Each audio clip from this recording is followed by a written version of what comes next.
నమస్తే times today news కి స్వాగతం. ముందుగా బులెటిన్ లో హెడ్లైన్.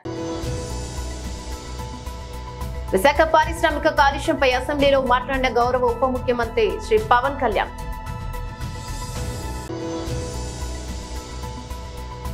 నాసి రకం పనులు చేసిన కాంట్రాక్టర్లపై విచారణ చేసి చర్యలు తీసుకుంటాం.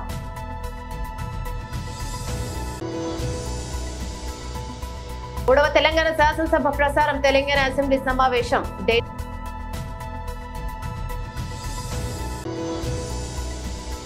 బీజేపీ సీనియర్ నేత శ్రీ రవిశంకర్ ప్రసాద్ న్యూఢిల్లీలో విలేకరుల సమావేశంలో ప్రసంగించారు. విశాఖ పారిశ్రామిక కాలుష్యంపై అసెంబ్లీలో మాట్లాడిన గౌరవ ఉప ముఖ్యమంత్రి శ్రీ పవన్ కళ్యాణ్. ఫస్ట్ క్వశ్చన్ 5-6 మంత్రి గారు పవన్ కళ్యాణ్ గారు వచ్చిన ప్రశ్న ఇది వంశీకృష్ణ శ్రీనివాస్ యాదవ్ గారు అడిగింది. 2 ప్రశ్నలు అధ్యక్ష. ఇది ఒకటి, విశాఖపట్నంలో కాలుష్య నివారణకు ప్రభుత్వం తీసుకుంటున్న చర్యలు. రెండవది, అందుకు సంబంధించిన వివరాలు ఏంటంటే, విశాఖపట్నం ఆంధ్రప్రదేశ్ ఈశాన్య తీరంలో యారాడు కొండలు, సింహాచలం కొండలు, మరియు కైలాసగిరి కొండల మధ్యలో ఉంది. దాని స్థలాకృతి లక్షణం కారణంగా దీన్ని తరచుగా బౌల్ ఏరియా అని పిలుస్తారు. ఈ కొండల కారణంగా శీతాకాలంలో ఉష్ణోగ్రతలు తక్కువగా ఉండటం వల్ల పరిశ్రమల నుండి ఉత్పన్నమయ్యే వాయు కాలుష్య కారకాలు వాతావరణంలో వ్యాపించకుండా భూమి ఉపరితలం మీదనే ఉండిపోతున్నాయి. గత కొన్ని దశాబ్దాలుగా విశాఖపట్నం గణనీయమైన పారిశ్రామిక అభివృద్ధిని చవిచూస్తుంది. ఇది పర్యావరణ మరియు కాలుష్య సమస్యలకు దారితీస్తుంది. ఈ నగరంలో ప్రధానంగా వాయు కాలుష్యం ఎక్కువగా ఉంది అధ్యక్ష. 1960 నుండి విశాఖపట్నం పోర్ట్ అథారిటీ, HPCL మొదలైన బహుళ రంగ పరిశ్రమల స్థాపన మరియు వృద్ధి ఈ నగరాన్ని భారతదేశ పారిశ్రామిక పట్టణంలో ఒక ప్రధాన పారిశ్రామిక కేంద్రంగా చేసింది. పారిశ్రామిక వృద్ధి ఫలితంగా చుట్టుపక్కల వాతావరణంలో ధూళి కణాలు, సల్ఫర్ డయాక్సైడ్, నైట్రోజన్ డయాక్సైడ్ ఉద్గారాలు మరియు ఇతర కాలుష్య కారకాల సాంద్రత పెరిగింది. పరిశ్రమలు, ఇతర రంగాల నుంచి వెలువడే కాలుష్యాన్ని నియంత్రించేందుకు ఆంధ్రప్రదేశ్ కాలుష్య నియంత్రణ మండలి అనేక కార్యక్రమాలు, సమర్థవంతమైన చర్యలు చేపట్టి ఎప్పటికప్పుడు కార్యాచరణ ప్రణాళికలను రూపొందిస్తున్నది. ఏపీపీసీబీ యొక్క చొరవ నగరాన్ని సల్ఫర్ డయాక్సైడ్ మరియు నైట్రోజన్ డయాక్సైడ్ కాలుష్యం నుండి విముక్తి చేసింది. అయినప్పటికీ ధూళి కణాల కాలుష్యం ఒక సమస్యగానే మిగిలిపోయింది. 2009 సంవత్సరంలో కేంద్ర కాలుష్య నియంత్రణ మండలి CPCB విశాఖ నగరానికి సంబంధించి సమగ్ర పర్యావరణ కాలుష్య సూచిక సెపి స్కోరును 70.82గా లెక్కించి ఉండవలసిన ప్రమాణం 60 కంటే ఎక్కువగా ఉండడం వలన విశాఖపట్నంను తీవ్ర కాలుష్యం ఉన్న ప్రాంతంగా గుర్తించింది. కేంద్ర పర్యావరణ మరియు అటవీ మంత్రిత్వ శాఖ 13/1/2010 విశాఖపట్నం బౌల్ ఏరియాలో పరిశ్రమల స్థాపనకు మరియు విస్తరణకు మారిటోరియం విధించింది. ఇందువలన ఆంధ్రప్రదేశ్ కాలుష్య నియంత్రణ మండలి పరిశ్రమలు మరియు ఇతర భాగస్వాముల సమన్వయంతో బౌల్ ఏరియాలో ఉన్న పరిశ్రమలకు జాతీయ ప్రమాణాల కంటే ఎక్కువ కఠినమైన ఉద్గార ప్రమాణాలను, ఎమిషన్ స్టాండర్డ్స్ ను నిర్దేశించింది. ఉదాహరణకు పార్టికులేట్ మ్యాటర్ PM10 యొక్క గాఢత అంటే మిల్లీగ్రామ్ పర్ మెట్రిక్ క్యూబ్ దాదాపు 50 మిల్లీగ్రామ్ పర్ మెట్రిక్ క్యూబ్ గా జాతీయ ప్రమాణం 150 మిల్లీగ్రామ్ పర్ మెట్రిక్ క్యూబ్ గాను SO2 లెవెల్ 5 mg, జాతీయ ప్రమాణం 25 mg కంటే నిర్దేశించడం అయింది. ఈ కఠినమైన నిబంధనల కారణంగా పరిశ్రమలు కాలుష్య నియంత్రణ వ్యవస్థను అప్గ్రేడ్ చేశాయి మరియు గ్రీన్ విశాఖ కార్యక్రమం కింద విస్తారమైన గ్రీన్ బెల్ట్ ని అభివృద్ధి చేశాయి. ఈ చర్యల వలన సెపి స్కోర్ రాష్ట్రంలో అధ్వాన రోడ్లకి కారణం గత 5 ఏళ్ల పాలన. కనీసం 30% నిధులు కూడా ఖర్చు పెట్టలేకపోయారు. చేసిన పనులు కూడా నాసి రకం. అధ్వాన రోడ్లు కారణంగా రాష్ట్రంలో పెట్టుబడులు పెట్టడానికి ఎవరూ రాలేదు. పర్యాటకం కూడా పడిపోయే పరిస్థితి వచ్చింది. నాసి రకం పనులు చేసిన కాంట్రాక్టర్లపై విచారణ చేసి చర్యలు తీసుకుంటాం. వర్షాకాలం పూర్తయ్యాక యుద్ధ ప్రాతిపదికన రోడ్డు వేయడం మొదలు పెడతాం. హయాంలో 2019 నుంచి 24వ సంవత్సరం వరకు వార్షిక నిర్వహణ కోసం, అత్యవసర మరమ్మతుల కోసం బడ్జెట్లో 1711 కోట్ల రూపాయలు కేటాయించడం జరిగింది అధ్యక్ష. కానీ కేవలం ఖర్చు పెట్టింది 1100 చిల్లర కోట్లు మాత్రమే ఖర్చు పెట్టి 66% మాత్రమే పూర్తి చేయగలిగారు అధ్యక్ష. అదేవిధంగా ఏదైతే రెన్యువల్స్ పునరుద్ధరణ కోసం గత 5 ఏళ్ల బడ్జెట్లో 1471 కోట్లు పెడితే 950 కోట్లు మాత్రమే పెట్టడం జరిగింది. అంటే 62% మాత్రమే పని చేయగలిగారు అధ్యక్ష. గత 5 ఏళ్లలో క్యాపిటల్ స్కీమ్ కింద 3840 కోట్ల బడ్జెట్ కేటాయించగా కేవలం బడ్జెట్లో 30% మాత్రమే చేసి ఈ యొక్క ప్రభుత్వం ఈ యొక్క రాష్ట్రానికి చేయకూడదు రోడ్లంటగా దీనికి మాత్రం అన్యాయం చేయడం జరిగింది అధ్యక్ష. అదేవిధంగా ఏదైతే న్యూ డెవలప్మెంట్ బ్యాంక్ ద్వారా మనం తీసుకునేటువంటి ప్రాజెక్టులకు ఎన్డీబీ స్కీమ్లో 3014 కోట్ల వ్యయంతో 1244 కిలోమీటర్ల పొడవు విస్తరణ మరియు బలోపేతం చేసే పనులు చేపట్టడం జరిగింది అధ్యక్ష. దానికి గాను కేవలం 199 కోట్లకు మాత్రమే బిల్లులు చెల్లించడం జరిగింది. 3000 చెల్లించబడ్డాయి. ఇంకా 231 కోట్ల రూపాయల బిల్లులు పెండింగ్లో ఉన్నాయి అధ్యక్ష. ఈ స్కీమ్ నందు 70% న్యూ డెవలప్మెంట్ బ్యాంక్ రుణము మరియు మన రాష్ట్ర ప్రభుత్వం తరఫున 30% వాటా ఇవ్వవలసి ఉంది అధ్యక్ష. మే నెల 2022 నందు బ్యాంక్ వారు 232 కోట్ల రూపాయల నిధులు విడుదల చేశారు అధ్యక్ష. ఆ విడుదల చేసిన నిధులను కూడా 1.5 సంవత్సరం 2 సంవత్సరాలకు వాళ్ళ ప్రత్యేకమైన అవసరాల కోసం వాడుకొని ఇక్కడ కూడా కాంట్రాక్టులకు చెల్లించకపోవడం వలన ప్రతి సంవత్సరం మనం దాదాపుగా 300 కోట్లకు పైన తీసుకుంటూ వస్తే ఆ యొక్క రెన్యూవల్ చేస్తా వస్తే కూడా 5 ఏళ్లకు 1500 కోట్ల రూపాయలు ఎన్డీబీ బ్యాంక్ ఇచ్చేటువంటి అవకాశాలు ఉన్నదాన్ని కూడా ఈ ప్రభుత్వ స్వార్థం కోసం కేవలం 92 కోట్ల రూపాయలు మాత్రమే ఖర్చు పెట్టి వాళ్ళకు రియంబర్స్మెంట్ ఇవ్వడం జరిగింది అధ్యక్ష. ఈ యొక్క 2023-24 సంవత్సరంలో 106 కోట్ల రూపాయలు కూడా మళ్ళీ ఖర్చు చేయడం జరిగింది అధ్యక్ష. అంటే ఇక్కడ కూడా ఏదైతే బ్యాంకులు ఎన్డీబీ బ్యాంకు కానీ ఇచ్చినటువంటి నిధులను కూడా ఈ యొక్క ప్రభుత్వం సద్వినియోగం చేసుకోవడం లేకపోవడం వలన ఈ రోజు మనకు ఈ రహదారులన్నీ కూడా ఈ పరిస్థితికి రావడానికి కారణమని కూడా మీకు తెలియజేస్తున్నాను అధ్యక్ష. బ్యాంకు వాటాకు చెల్లించిన వాటిని కూడా ఎన్నిసార్లు వారు బ్యాంకు వారు అడిగినప్పటికీ అప్పుడు ఉన్నటువంటి ప్రభుత్వం ఎటువంటి జవాబులు ఇవ్వకపోవడంతో ఈ యొక్క రాష్ట్రం మీద ఉండేటువంటి అభిప్రాయం కూడా చెడ్డ అభిప్రాయంతో వారు మీటింగ్లకు పిలిస్తే కూడా రాకుండా పోవడం జరిగింది అధ్యక్ష. కాబట్టి ఇందువల్ల ప్రాజెక్ట్ ఎన్డీపీ వర్క్ కింద చేసేటువంటి వర్కులు ఎక్కడికక్కడే నిలిచిపోయి ఈ రోజు రోడ్లు అధ్వాన స్థితికి రావడం జరిగింది. అదేవిధంగా సిఆర్ఐఎఫ్ పనులు కూడా అధ్యక్ష. సిఆర్ఐఎఫ్ల పథకంలో 2296 కోట్ల రూపాయలకు గాను 1750 కిలోమీటర్ల పొడవున విస్తరణ పటిష్టం చేయాలని చెప్పి చేపట్టడం జరిగింది. అది కూడా 2296 కోట్లకు చేసిన తర్వాత 851 కోట్ల రూపాయలు ఇప్పటికి కూడా పెండింగ్ ఉండడంతో కాంట్రాక్టర్లు కూడా ఆందోళన చెందుతున్నారు అధ్యక్ష. ఈ యొక్క పథకంలో ఖర్చు పెట్టిన ప్రతి రూపాయి 100%, అంటే మనం ఈ యొక్క 300 కోట్ల రూపాయల సిఆర్ఎఫ్ కింద గవర్నమెంట్ కింద మనం డెవలప్ వాళ్ళకి వెనక్కి రిటర్న్ చేస్తే అదేవిధంగా ప్రతి సంవత్సరం మనకు మళ్ళీ తిరిగి వాళ్ళు 300 రూపాయలు ఇస్తారు అధ్యక్ష. అంటే ఆ యొక్క ఉన్నటువంటి సదుపాయాన్ని కూడా ఈ యొక్క ప్రభుత్వం చేసుకోకపోవడం వలన 1500 కోట్ల రూపాయల టర్నోవర్ కూడా నిలబడిపోయింది అధ్యక్ష. అదేవిధంగా 3వ తెలంగాణ శాసనసభ ప్రసారం తెలంగాణ అసెంబ్లీ సమావేశం డే 2 దాదాపుగా 2004-05 సంవత్సరం నుంచి శాసనసభ్యుడిగా ఈ సభలో కొనసాగుతున్నారు. 2014 నుంచి 2023 వరకు వారు మంత్రిగా కొనసాగినరు. వారికి లెజిస్లేటివ్ అఫేర్స్ మినిస్టర్గా కూడా పనిచేసిన అనుభవం ఉంది. చైర్ మీద ఆరోపణలు చేయడం ఏ సభ్యుడికి తగదు. వినండి. ఎందుకు అంటే ఇది ప్రాధాన్యతతో కూడుకున్న సమస్య.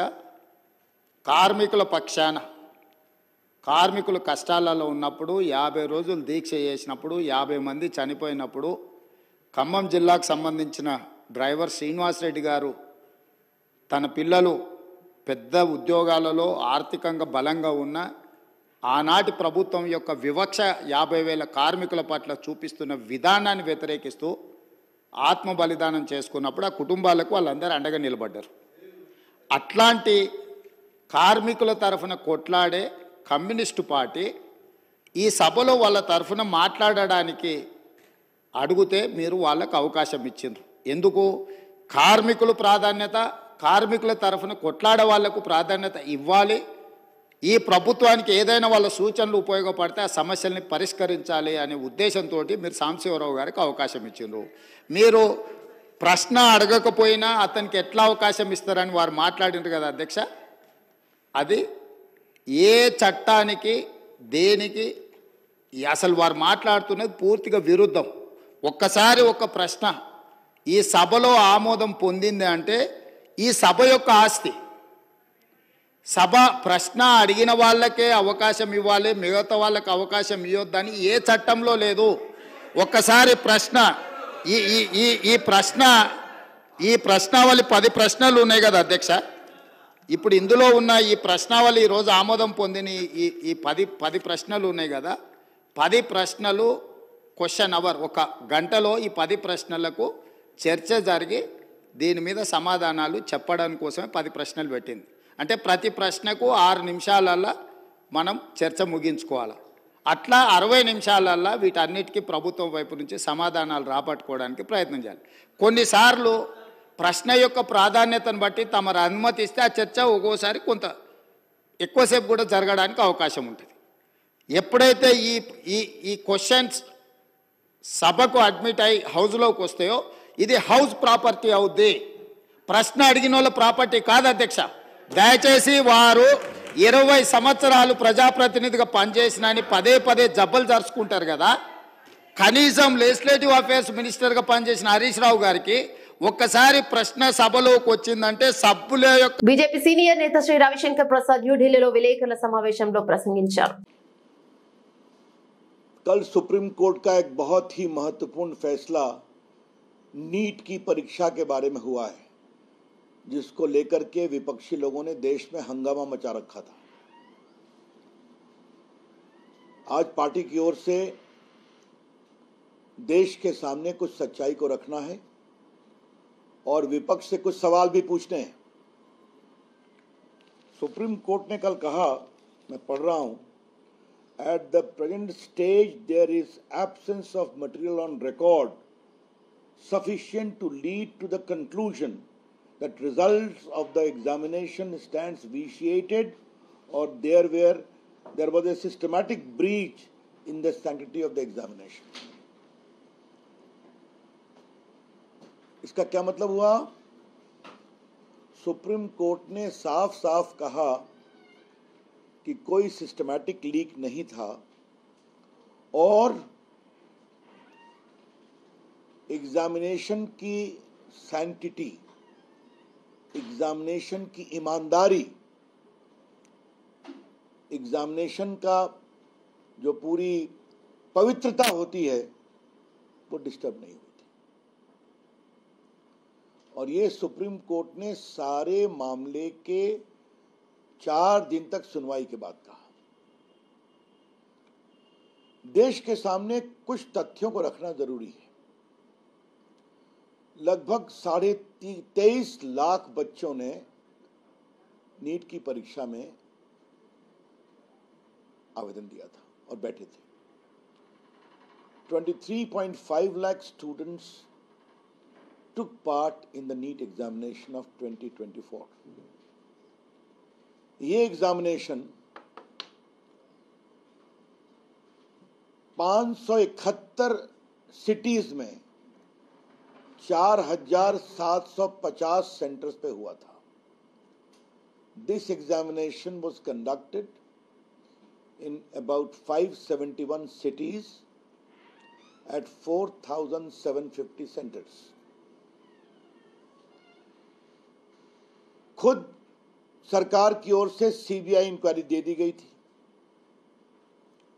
सीबीआई की ओर से आरंभिक अपने इन्वेस्टिगेशन में बताया गया कि हजारीबाग और पटना और एक आध जगह और मिलाकर करके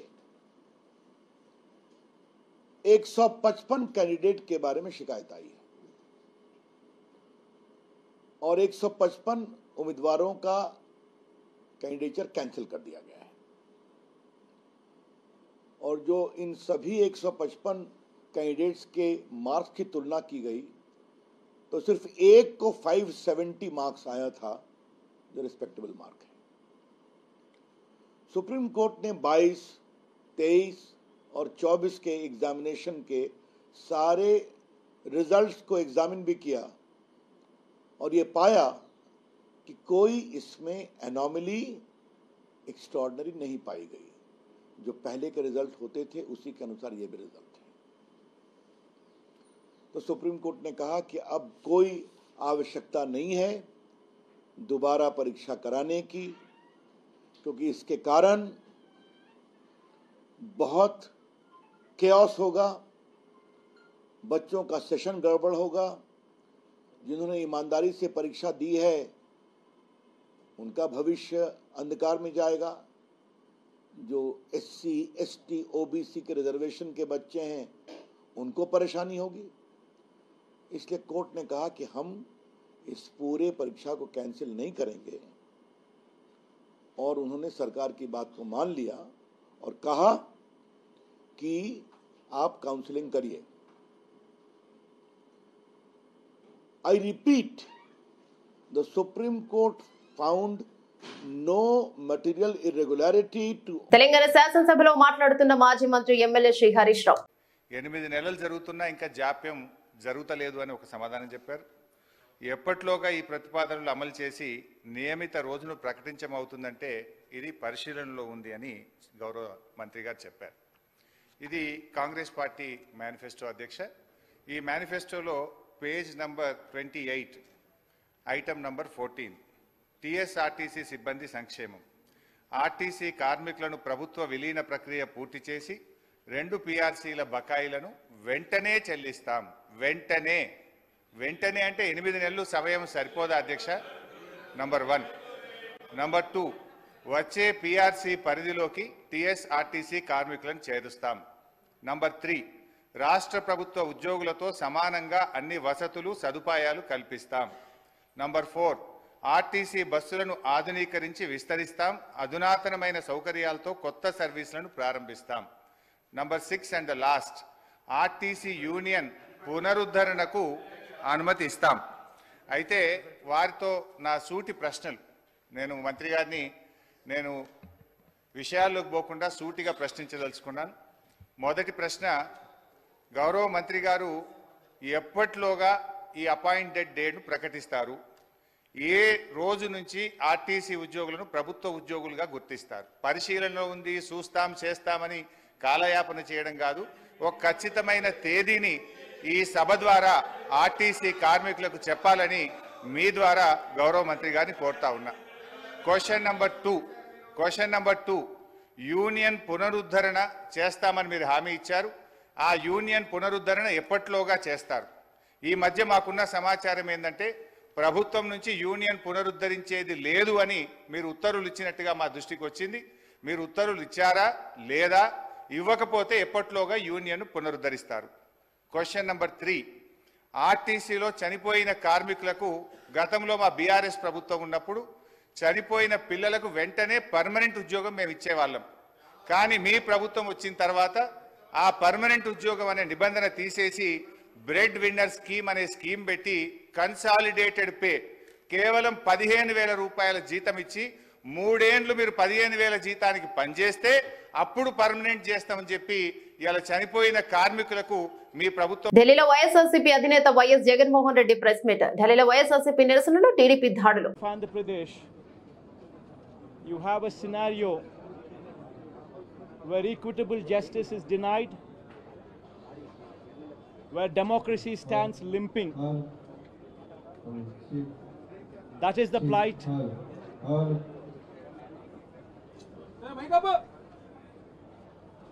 That is the plight of affairs in Andhra Pradesh. You have a government in place where within 45 days of coming into power, you have a situation where more than 30 people have been murdered, where you have more than 300 people on whom you have assaults taken place,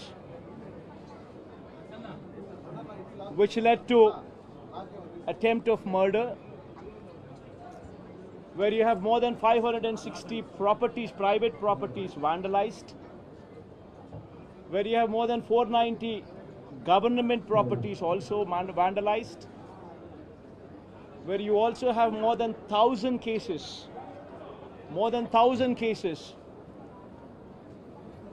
where you have a situation of assaults taking place, private properties destroyed, people walking into the houses, destroying the properties within, where plantations have been destroyed. That is the plight of affairs in Andhra Pradesh. In fact, you have people like Chandrababu Naidu's son, Nara Lokesh, displaying a red book, where he displaying a red book is actually captured in the form of hoardings and displayed all over the state. And the contents in this red book are a list of officials, a list of politicians on whom they intend to take action, on whom they intend to assault. And this kind of hoardings, starting off with Chandrababu Naidu's son, blatantly being displayed all over the state in Andhra Pradesh, where you have a situation where you're giving instructions to the police that our people would vandalize, our people would kill, our people would assault, and there should be no action taken on them. When you have somebody like Nara Lokesh, Chandrababu Naidu's sons, holding this red book, and this red book being captured in the form of hoardings. Now think about what kind of message it is sending. Now he starts off with a red book at the state level. Team India మేటి బౌలర్లలో షమి కూడా ఒకడు. World cup టోర్నీలో అత్యధిక వికెట్లు తీసిన bowler గా record సొంతం చేసుకున్నాడు. ప్రస్తుతం తారాపథంలో ఉన్నప్పటికీ కొన్నేళ్ల క్రితం వ్యక్తిగత జీవితంలో తీవ్ర ఒడిదుడుకులు ఎదుర్కొన్నాడు. షమితో విడిపోయాక అతడి భార్య గృహహింస కేసు పెట్టడం, మ్యాచ్ ఫిక్సింగ్ కు పాల్పడ్డాడని ఆరోపించడంతో అతడు తీవ్ర ఒత్తిడి ఎదుర్కొన్నట్టు అతడి స్నేహితుడు ఉమేష్ కుమార్ తాజాగా ఓ పాడ్కాస్ట్ లో పేర్కొన్నాడు. ఇక ఒకానొక దశలో ఆత్మహత్య గురించి ఒక ఆలోచించాడని చెప్పుకొచ్చాడు. అప్పట్లో షమికి అన్ని ప్రతికూలంగా మారాయి. పరిస్థితులకు ఎదురీదాడు. తాతోనే వాడు ఉండేవాడు. మ్యాచ్ ఫిక్సింగ్ ఆరోపణలు వెల్లువెత్తడం, ఆ తర్వాత దర్యాప్తు కూడా ప్రారంభం కావడంతో అతడు కుమిలిపోయాడు. ఏదైనా భరించగలను కానీ దేశ ద్రోహం చేశానన్న నిందను మాత్రం భరించలేనని చెప్పాడు. అతడు ఏదో తీవ్ర నిర్ణయం తీసుకోబోయాడన్న వార్తలు కూడా వచ్చాయి. ఆ రోజు నేను తెల్లవారుజామున 4 గంటలకు మంచినీళ్లు తాగేందుకు గదిలో నుంచి బయటకు రాగా షమి బాల్కనీ వద్ద నిలబడి కనిపించాడు. మా ఫ్లాట్ 19వ అంతస్తులో ఉంది. ఏం జరుగుతుందో నాకు అప్పుడు అర్థమైంది. షమి జీవితంలో ఆ రాత్రి చాలా సుదీర్ఘమైంది. ఆ తర్వాత ఓ రోజు మేము ఏదో విషయంపై మాట్లాడుతుండగా తనకు మెసేజ్ వచ్చింది. దర్యాప్తులో అతడికి క్లీన్ చీట్ వచ్చిందని దాని సారాంశం. ఆ రోజు అతడు వరల్డ్ కప్ గెలిచిన దానికంటే ఎక్కువ సంతోషం ఉంటాడని చెప్పుకొచ్చాడు. 420 హామీలు ఇచ్చి కాంగ్రెస్ ప్రభుత్వం అధికారంలోకి వచ్చిందన్నారు. మాజీ ఎమ్మెల్యే గాదరి కిషోర్. ఓయూలో మాజీ మంత్రి బీఆర్ఎస్ వర్కింగ్ ప్రెసిడెంట్ కేటీఆర్ జన్మదిన వేడుకలలో గాదరి కిషోర్ పాల్గొని విద్యార్థులతో కలిసి మొక్కలను నాటారు. రేవంత్ ప్రభుత్వం దొంగ ప్రభుత్వం అని, 6 గ్యారెంటీల పేరిట ప్రజలను, నిరుద్యోగులను నట్టేట ముంచిందని, ఇప్పటికీ 18 సార్లు ఢిల్లీకి మూటలు మోసుకొని పోయాడు కానీ తన సొంత నియోజకవర్గానికి కూడా చేసిందేమీ లేదని మాజీ ఎమ్మెల్యే గాదర్ కిషోర్ తెలిపారు. భారత రాష్ట్ర సమితి కార్యనిర్వాహక అధ్యక్షులు, తెలంగాణ రాష్ట్ర తొలి ఐటీ శాఖ మంత్రులు శ్రీతులు కల్వకుంట్ల రామారావు గారి జన్మదినాన్ని పురస్కరించుకొని ఆర్ట్స్ కళాశాల సమీపంలో బీఆర్ఎస్వి ఆధ్వర్యంలో మొక్కను నాటి అదేవిధంగా కేకును కట్ చేసి వారికి మా అందరి తరఫున మీ ద్వారా హృదయపూర్వకమైనటువంటి జన్మదిన శుభాకాంక్షలు తెలియజేస్తాం. తెలంగాణ రాష్ట్ర సాధనలో ఉద్యమకారునిగా కీలక పాత్ర పోషించి తెలంగాణ జాతిపిత కొడుకుగా అహర్నిశలు శ్రమిస్తూ కేసులు పెట్టుకొని జైలుకు పోయి తెలంగాణ ఉద్యమకారునిగా గుర్తింపు పొంది అదే సందర్భంలో ప్రజల చేత ఎన్నుకోబడి శాసనసభ్యునిగా తర్వాత మంత్రిగా 10 సంవత్సరాలు తెలంగాణ రాష్ట్రానికి బాధ్యతలు నిర్వహించి అది ఇండస్ట్రీస్ విషయంలో కానివ్వండి, ఐటీ విషయంలో కానివ్వండి, ప్రపంచంలోనే తెలంగాణ పటాన్ని చూపించినటువంటి మా యువకులకందరికీ ఆదర్శపడినటువంటి రామారావు గారికి నిజంగా ధన్యవాదాలు తెలియజేస్తా ఉన్నాం. అదే సందర్భంలో ఇప్పుడు ఏర్పడ్డటువంటి కొత్త ప్రభుత్వం ఏదైతుందో దొంగ ప్రభుత్వం, రేవంత్ ప్రభుత్వం, రండ ప్రభుత్వం, ఇప్పుడు వీరు నిరుద్యోగులను, ఉద్యోగులను, రైతులను అందరినీ మోసం చేస్తూ ముందుకు పోతున్నటువంటి సందర్భం చూస్తున్నాం. అసెంబ్లీలో కూడా రేపు బడ్జెట్ ప్రవేశపెట్టబోతా ఉన్నారు. మరి దాంట్లో ఏం చెప్పబోతారని కూడా ప్రజలందరూ కూడా ఎదురు చూస్తూ ఉన్నారు. ఇప్పటికే ఇచ్చినటువంటి 6 గ్యారంటీలలో 13 హామీలలో ఒక్కటి కూడా నెరవేర్చకుండా ఎందుకు వచ్చింది ఆ రోజు 420 హామీలు అని చెప్పేసి 420 హామీలు ఇచ్చినటువంటి ఈ రండా రేవంత్ రెడ్డి వాటిని ప్రయత్నం కోసం కూడా కనీసం ప్రజాకాడికి పోయి తీసుకుపోయే సంక్షేమ కార్యక్రమాల విషయంలో మాట్లాడకుండా 18 సార్లు ఢిల్లీకి పోయిండు. ఇప్పటివరకు కాన్స్టిట్యూన్సీకి 18 సార్లు పోలేదు, కనీసం హైదరాబాద్ ఇష్పెట్టి 18 సార్లు పోలేదు. ఏమైనా మూటలప్ప చెప్పాలని చెప్పేసి ఢిల్లీకి పోయి మూటలప్ప చెప్పొచ్చి పదవి కాపాడుకునేటువంటి ప్రయత్నంలో ప్రేమ ఉంది తప్ప తెలంగాణ ప్రజల మీద మాత్రం ప్రేమ లేదు. కాబట్టి నిరుద్యోగుల పక్షాన, యువకుల పక్షాన కేటీఆర్ గారి బర్త్డే సందర్భంగా మనందరం కూడా మరొకసారి ప్రతినబూని ఈ ప్రభుత్వాన్ని గద్దె దింపే వరకు కలిసికట్టుగా ముందుకు సాగాలి. ఇప్పటికే మనం చేసినటువంటి కృషి వల్ల గ్రూప్స్ కు సంబంధించినటువంటి దాన్ని వాయిదా వేసిరు. డిఎస్సీ కోసం అహర్నిశలు శ్రమిస్తున్నటువంటి మా వాళ్ళ కోసం 11,000 కాదు, ఎస్జిటి ప్రమోషన్స్ వస్తే 9,000 ఖాళీలు ఏర్పడ్డాయి. 20,000తో మెగా డిఎస్సీ ఏమని చెప్పేసి మనం అడిగితే వెయ్యలేదు. ఇప్పటికైనా ఆర్ట్స్ కళాశాల వేదిక నుంచి వారికి చెప్తా ఉన్నాం, దయచేసి నిరుద్యోగులకు సంబంధించినటువంటి మీరు ఇచ్చినటువంటి మాటకు కట్టుబడి, అది నిరుద్యోగ భృతి అయినా, విద్యానిధి కింద 5 లక్షల విషయంలో అయినా, ఏ మాటలు చెప్పారో అమ్మాయిలకు ఇచ్చే స్కూటీల విషయంలో అయినా వాటన్నింటినీ పరిష్కారం కోసం ప్రయత్నం చేయండి దయచేసి. లేకపోతే ఉస్మానియా వేదికగా మరొకసారి తెలంగాణ ఉద్యమం మొదలవుతుంది. మిమ్మల్ని ఉరికిచి బట్టలు కూడా తీసుకొట్టేటువంటి పరిస్థితి వస్తుంది మిస్టర్ రేవంత్ రెడ్డి అని చెప్పేసి ఈ వేదిక నుంచి హెచ్చరిస్తూ మరొక మారి మీ ద్వారా కేటీఆర్ గారికి హృదయపూర్వకమైనటువంటి జన్మదిన శుభాకాంక్షలు తెలియజేస్తా ఉన్నాం.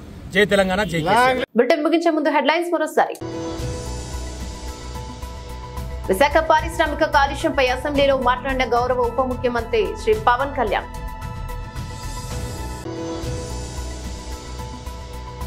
నాసి రకం పనులు చేసిన కాంట్రాక్టర్లపై విచారణ చేసి చర్యలు తీసుకుంటాం.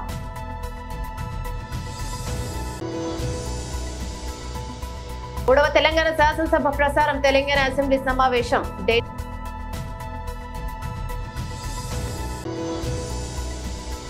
బీజేపీ సీనియర్ నేత శ్రీ రవిశంకర్ ప్రసాద్ న్యూఢిల్లీలో విలేకరుల సమావేశంలో ప్రసంగించారు.